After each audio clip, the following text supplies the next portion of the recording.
Hello fellow woodworkers, welcome to this week's edition of the Garage Workshop, and this week we're going to be making a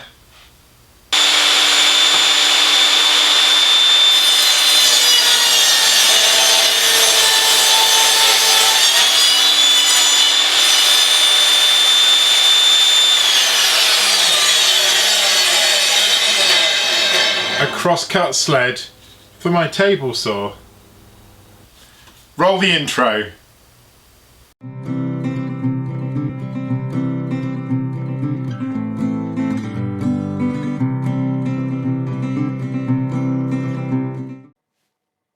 So the first thing I did was put the table saw up and get a really accurate measurement of the sort of rail or the guide that the sled was going to go into.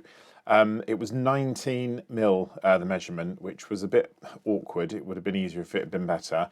I've got some scraps of wood that I took from recycling a bench in a caravan, believe it or not. They're really nice, these pieces of wood, and they were just short of the thickness that I needed them to be. So I popped them on the table saw. It took a few goes. You won't see it all here because I had quite a few bits where I just shaved off bits, but I got it as close as I could and ran them all through the table saw. Luckily these were all straight pieces and I was able to get them long enough.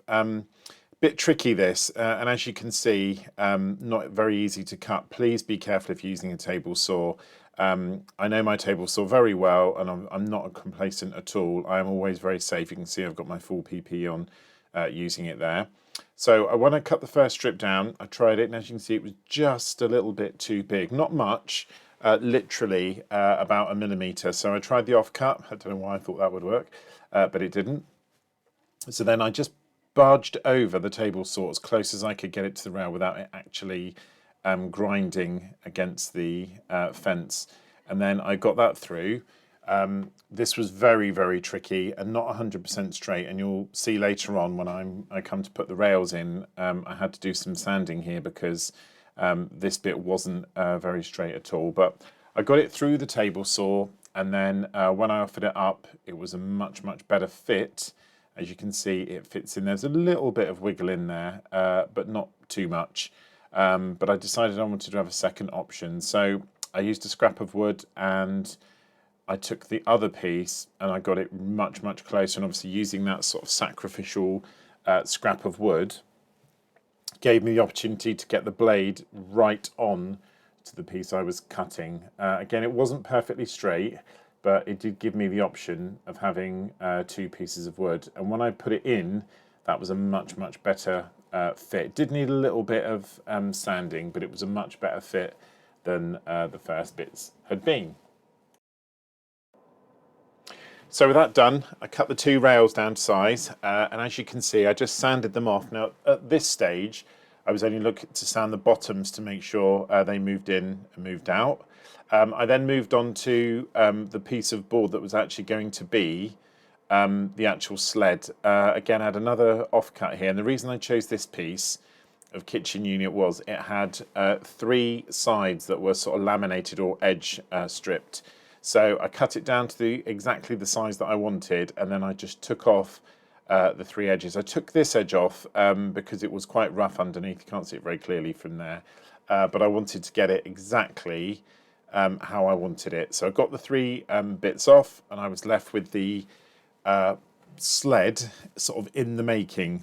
So when I was happy with that and happy with the next size, I moved on. If you watch this piece of footage, you'll see I make a mistake. Just watch what happens to the board when I cut it here. Just there, it popped out, and you can see from looking at it here that that's not quite straight. There's a bit of sort of in curve bit or a bit of bow in that wood. I had this piece of wood which was going to be the sort of end, the sort of push bit of the sled, and I wanted to make it exactly the right length, but as you can see, quite a few rough bits here that needed to come off, but there was a very straight edge on both pieces, so I wanted to maintain that. So I cut off the bits of wood that I didn't need, and I checked that it was exactly the right width. You can see me checking there. It was 22 centimetres, so 220 mil, and I cut it exactly in half and got the two bits the right size. Then I offered them up to the actual sled, and as you can see, they were a really,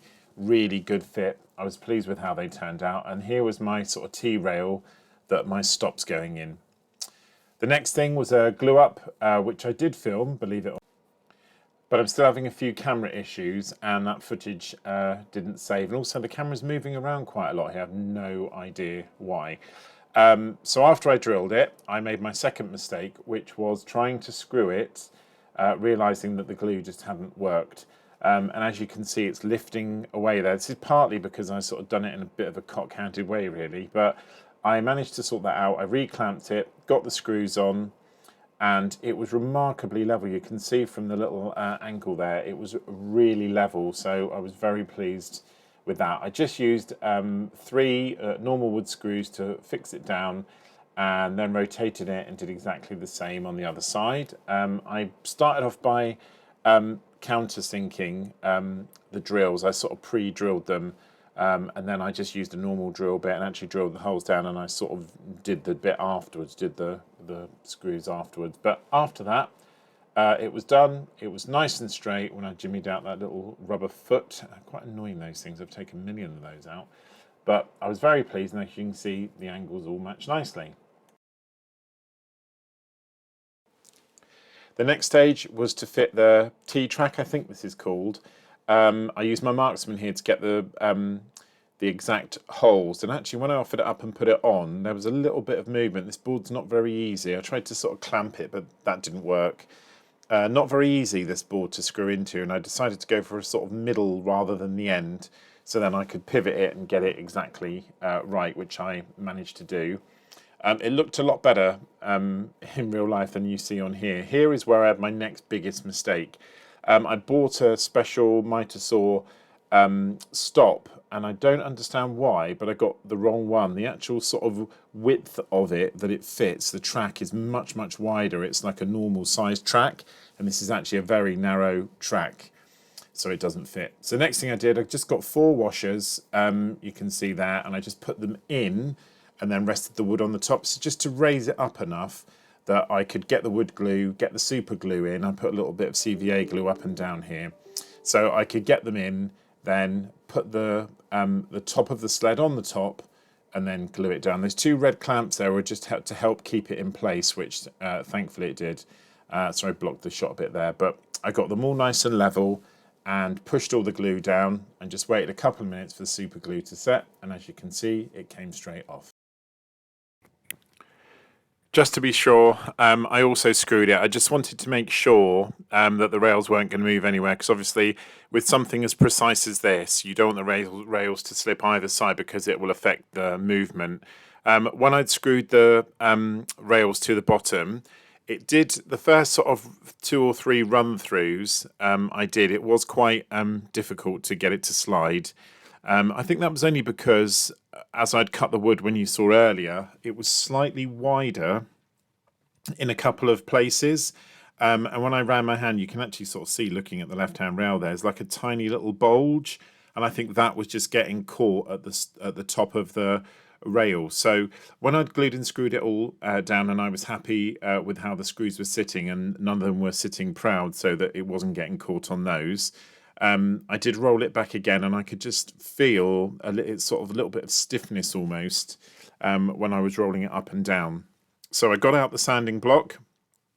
I sanded off the bottom again just to make sure, but you can see on the left there a slight bulge, sort of 3rd screw down. So I wiped off all the glue and gave it a good sanding over just to make sure I got those edges as neat and as flat as I could. I didn't record it, but I did this probably 2 or 3 times just to get it exactly right. And obviously, sanding is the dullest thing in the entire world. You didn't want to stand there and watch me sand forever, but I did get it right eventually, and the rails were nice and straight and slid up and down quite nicely. What I'm doing here, I re-drilled that last hole because when I'd put the screw in, it split the wood and it just separated the wood enough, and I could feel it was just getting caught.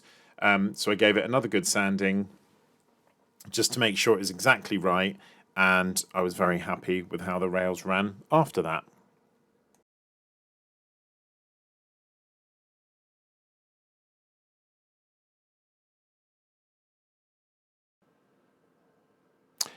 The other thing I noticed when I was doing this was my router table, which now is no longer needed as I managed to kill my palm router.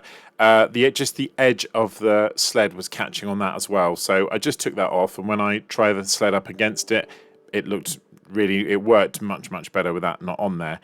The next thing was a little bit nerve-wracking, and this was cutting the hole that the blade would come up and down through. Now, I went through the back there. I'm not sure if you're meant to do it that way. I've watched a lot of cross-cut sled videos.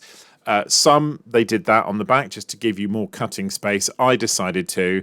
It wasn't going to affect the strength of anything, and I just thought I might as well put it all the way through, because if I ever have wood that pushes up to the edge there at the back, if I ever cut something that's about the same size as the table saw, you know, I don't have to worry about catching it on the back. So I gave it a little hoover when it was done and just made sure it was nice and clear. So this was my first little test cut, and as you can see, it worked absolutely perfectly. I was really pleased with that. Okay, so the sled is finished, as you can see.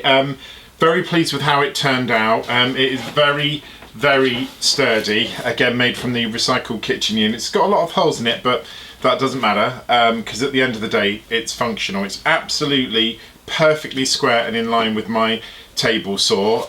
Two little things. Number one, I bought a marker to go in here to do stops, but for some reason it's not working. The one I've bought, I think the T groove is too big. I think I bought one that's 15 and I think this is a 10.